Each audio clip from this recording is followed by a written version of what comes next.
The US President Donald Trump said on Thursday he would put a 200% wine tariff on all wines and other alcoholic products coming out of the European Union.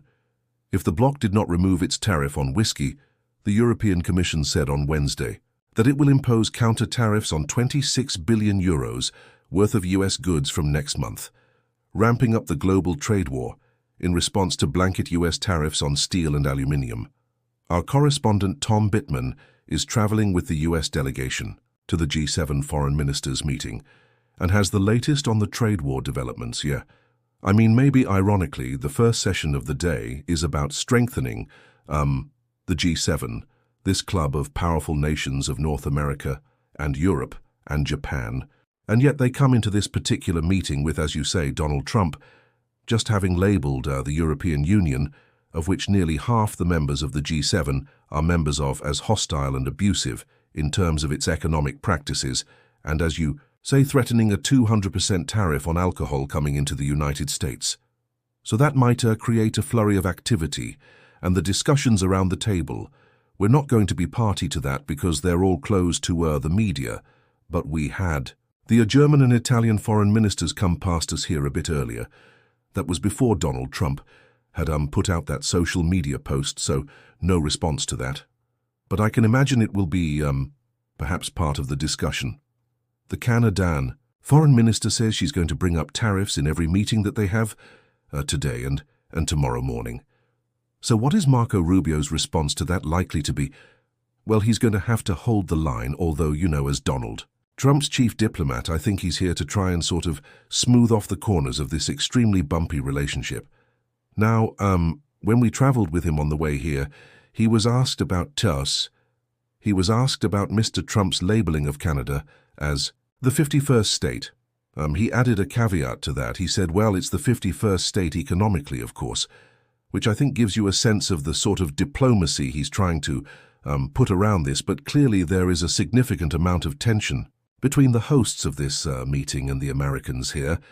I think Mr. Rubio thinks are going to be to try and sort of de-escalate when it comes to that, but it's obviously very hard to do when the boss is putting out messages.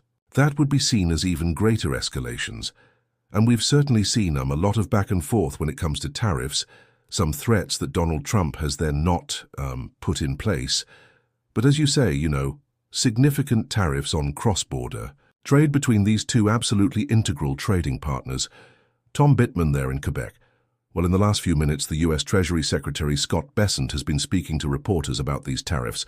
He said Donald Trump's initiative is aimed at protecting strategic industries and jobs in the United States. He had more to talk about. Incidentally, on the possible government shutdown that he says he's weighing on economic sentiment right now.